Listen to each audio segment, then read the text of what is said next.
नमस्कार, knocking-news.com में आपका स्वागत है। मैं हूं ब्रजेश वशिष्ठ। सरकार जब तिनका भी देती है तो बहुत हंगामा करके देती है, बहुत शोर मचाती है और 1 रुपए के तिनके के प्रचार के लिए वो लाखों खर्च कर सकती है। लेकिन सरकार जब पेंट भी उतार लेती है तो किसी को हवा नहीं होने देती है। और आज के बाद बहुत सारी ऐसी चीज़ें होने वाली हैं जिनमें आपको पता भी नहीं चला, आपको एहसास भी नहीं हुआ और आपका बहुत कुछ छिन गया है। एहसास आपको होता है, लेकिन उसको एहसास होता है जिस पे बीतती है और बाकी लोगों को पता नहीं चलता। और जब सरकार कुछ देती है तो जिसको मिलता है उसको तो पता चलता ही चलता है, उसके अलावा पूरे देश को पता लग जाता है। क्या बदल दिया, किस तरह से आपके जीवन को प्रभावित किया, मकान खरीदना क्यों मुश्किल हो जाएगा, अपने घर का सपना क्यों थोड़ा कमज़ोर पड़ने वाला है, इसी सब पे बात करूंगा। कहीं मत जाइए, चैनल को सब्सक्राइब कर लीजिए। मैं अभी हाजिर हुआ।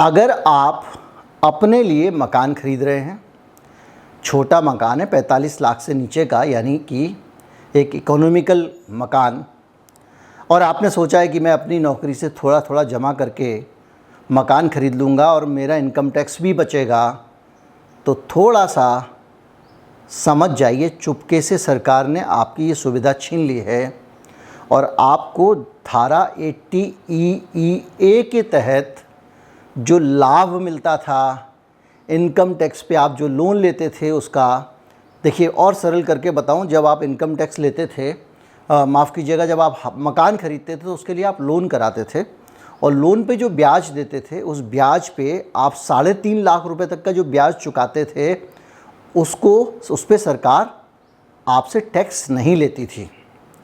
अब वो रकम जो है वो बदल दी है सरकार ने और उसके अंदर से 1.5 लाख रुपए कट कर दिया है।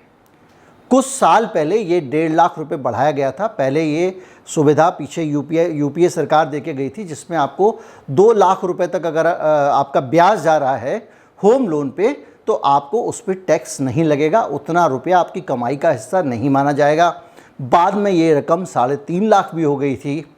अब सरकार ने, जब ये स्कीम लागू की गई थी 31 मार्च 22 तक के लिए और इसको रिन्यू नहीं किया है, यानी कि आपके 1.5 लाख रुपए तक का जो ब्याज था उस पे आपका जो इनकम टैक्स बचता था, अब आप ब्याज भी दोगे और टैक्स भी दोगे।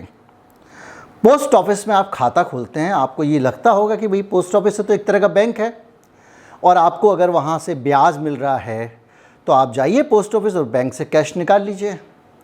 अब इस सरकार ने उसमें भी खेल कर दिया, यानी पोस्ट ऑफिस के लोन के साथ में किसी एक बैंक का भी भला करना है। भैया, जो इतने सारे डिफ़ॉल्टर हो रहे हैं, जो पैसे ले लेके उद्योगपति डूब जा रहे हैं और जो बैंक अपना पैसा उनका डूब रहा है, हेयर कट ले रहे हैं, उन बैंकों के पास और पैसा डुबोने के लिए कहाँ से आएगा अगर आपसे ना छीना जाए। तो आपको जो कैश में पैसा मिलता था ना, डाकघर से आपके ब्याज का पैसा आप महीने में ले जाते थे, अब वो आपको कैश में नहीं मिलेगा। अब वो पैसा किसी बैंक खाते में डाला जाएगा, यानी वो पैसा बैंक के पास जाएगा और बैंक के पास पैसा होगा तो लोन देगी तो उद्योगपति हैं तो सरकार के सगे उद्योगपति भी हैं और उद्योगपति हैं तो वो डूब भी जाते हैं, दिवालिया भी हो जाते हैं, पैसा बाहर भेज देते हैं और बोलते हैं घाटा हो गया। 95% तक पैसा माफ़ कर दिया जाता है। मैंने वीडियो बनाया था 2 दिन पहले तक। ये नियम बदल दिया है।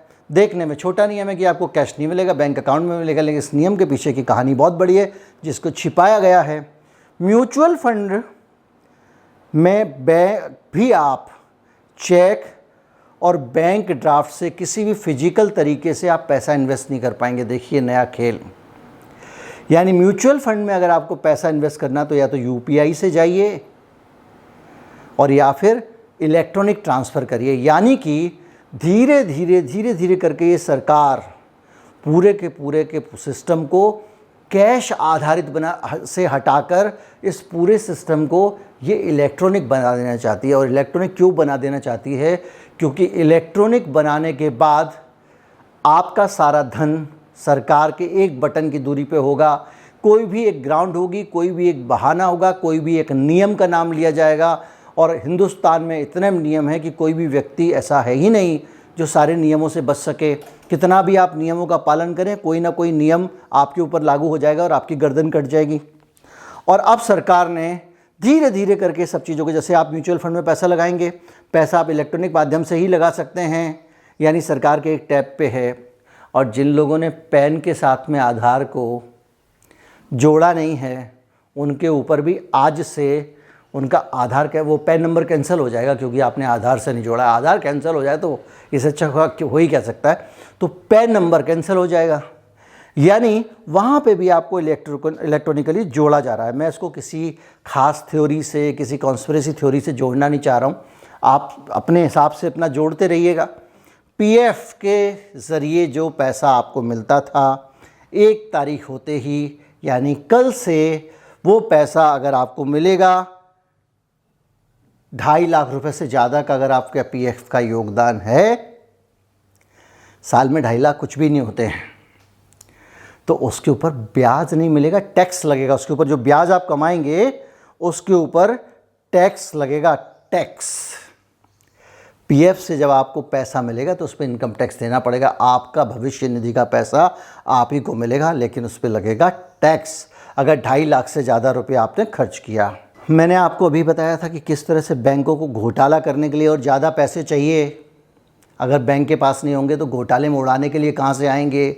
डूब जाएगा तो आपको गारंटी नहीं है, 5 लाख तक की गारंटी है।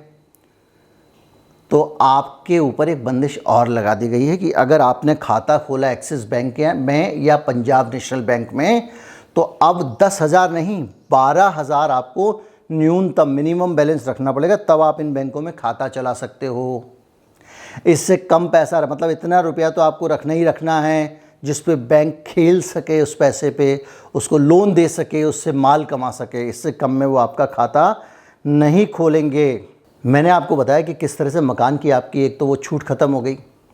उस छूट के ख़त्म होने के साथ ही बहुत सारे लोग ऐसे होंगे जो अपना गणित लगाएंगे और उनको समझ में आएगा कि मकान ख़रीदने में फ़ायदा नहीं है, किराए के मकान में ही चलो, तो मकानों का किराया बढ़ेगा। और अगर मकान आप ख़रीदने भी जाएंगे तो मकान इतने महंगे होने वाले हैं जो आने वाले समय में कम से कम कोई भी आदमी इन्वेस्ट करने के लिए भी मकान नहीं खरीदेगा, क्योंकि मैंने आपको बताया था कि स्टील की कीमत 2.5 गुनी हो चुकी है। मैंने आपको बताया था कि सीमेंट की कीमत 1.5 गुनी हो चुकी है। मैंने आपको बताया था कि एल्युमिनियम की कीमत आसमान छू रही है। मजदूरी अलग बढ़ गई है। तो मकान के कंपोनेंट होते हैं क्या, स्टील और सीमेंट। तो इस हालत में जो रियल एस्टेट है उसमें लागत बहुत बढ़ने वाली है, तो आपका जो बिल्डर है वो आपको फ्लैट भी महंगा देगा। देखिए, अभी तक मैं आपको इस वीडियो को ख़त्म करने से पहले समझा दूं, अभी तक हमारे देश में जो अर्थव्यवस्था की स्थिति है उसमें सबके पास में थोड़ा थोड़ा रॉ मटेरियल पड़ा हुआ है, इसलिए चीज़ों के दाम नहीं बढ़े हैं।